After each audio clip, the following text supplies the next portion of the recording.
আমাদের সমাজী এবং উপস্থিত আমাদের প্রাক্তন আমার খুব কাছে বিনীতভাবে আমি অনুরোধ করবো যে বিভিন্ন বিভাগ ভিত্তিক কমিটি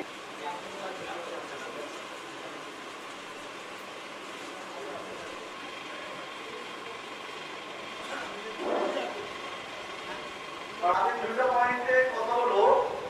গতকালকে আমাদের প্রস্তুতির সময় আমি কিছু পরামর্শ দিয়েছিলাম, পাশাপাশি আমি এটুকু বলবো আমরা যখন এই প্রতিষ্ঠানে পড়ালেখা করেছি আমাদের আপনাদের যারা আপনাদের কাজের যে লোক সেগুলো পদক্ষেপ যে সুক্রিয়া আদায় করছে আমরা একই সুরে ওনার সাথে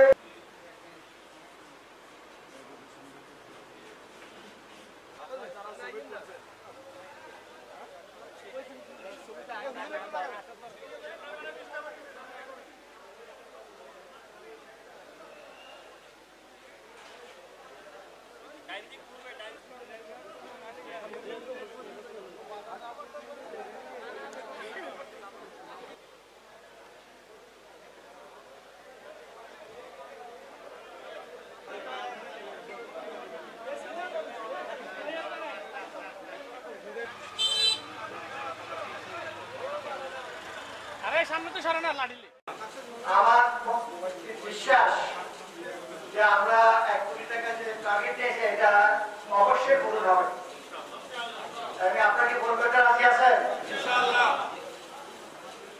আমরা অবশ্যই পূরণ করবো ইনশাআল্লাহ।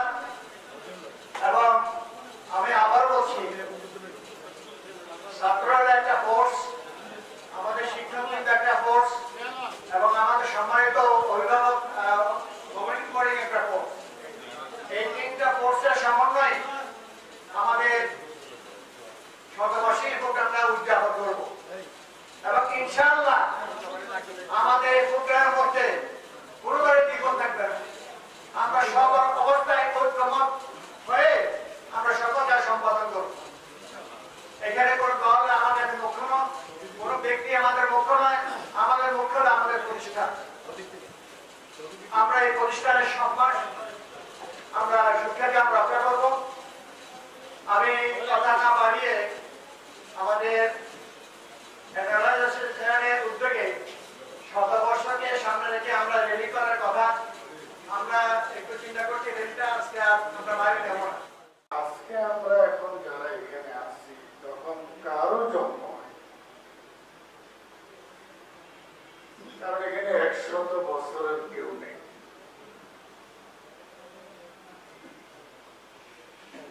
আমাদের সৌভাগ্য প্রতিষ্ঠাকালীন আমরা না থাকলেও শতবর্ষ উদযাপনের জন্য আল্লাহ আমাদেরকে কবুল করছেন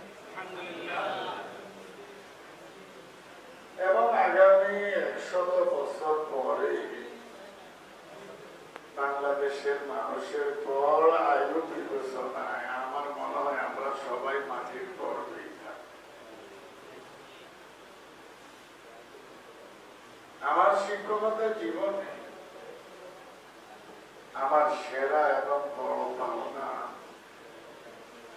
যে আমি যে মাদ্রাসার দায়িত্বে আছি সে মাদ্রাসার শতবর্ষটা আমি পাওয়ার মতো আল্লাহ আমার সুযোগ করে দিয়েছেন।